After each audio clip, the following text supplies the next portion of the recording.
Ouais, je suis le grand méchant loup. Ah non, courez. Oh, vous n'avez rien vu. J'étais en train de penser au conte des trois petits cochons. D'ailleurs, j'ai eu la joie d'assister à une version un peu différente de ce conte récemment. C'était en août 2022, durant le spectacle Rue du Bocage, spectacle d'art de la rue. Ce roman, enfin ce spectacle était performé par un certain Bernard Boudru du théâtre Magnétique. Le narrateur, qui était seul, racontait l'histoire des trois petits cochons en y ajoutant par moment son petit grain de sel, ou plutôt son grain de folie, à vous de voir. Ce petit grain peut être vu dès l'introduction des personnages, car trois petits cochons, tout ce qu'il y a de plus banal, sont transformés en deux frères et une sœur. Un petit cochon punk qui dit non à tout. Un cochon shooté au médicament H24 qui est aussi solide et aussi vivace qu'un tas de feuilles après la pluie. Et leur sœur qui est plus ou moins normale.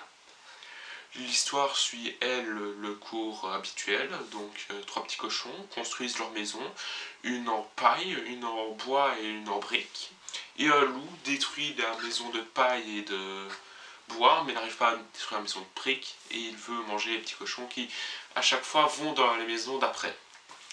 Le petit grain de folie revient sur la composition des maisons, car la maison de paille, elle, est faite de paille en plastique, et la maison de bois finit brûlée au chalumeau, puis éclatée à grands coups de pelle au sol par le narrateur.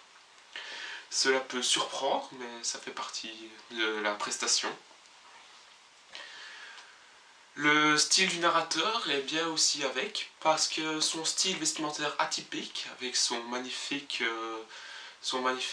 costume orange, renforce l'idée qu'il est dans son monde, mais qu'il est bien dans son monde. C'est un spectacle simple et rapide et efficace. Les blagues s'enchaînent à vitesse grand V. Cette rapidité peut peut-être être à double tranchant, car les blagues s'enchaînant, certaines peuvent être alors dures à comprendre, mais une blague peut très vite revenir pour chasser cette incompréhension. C'était un moment très bon que j'ai passé à l'extérieur. Il faisait chaud, il faisait bon. Et voilà, c'était une très bonne manière de redécouvrir ce conte. Au revoir.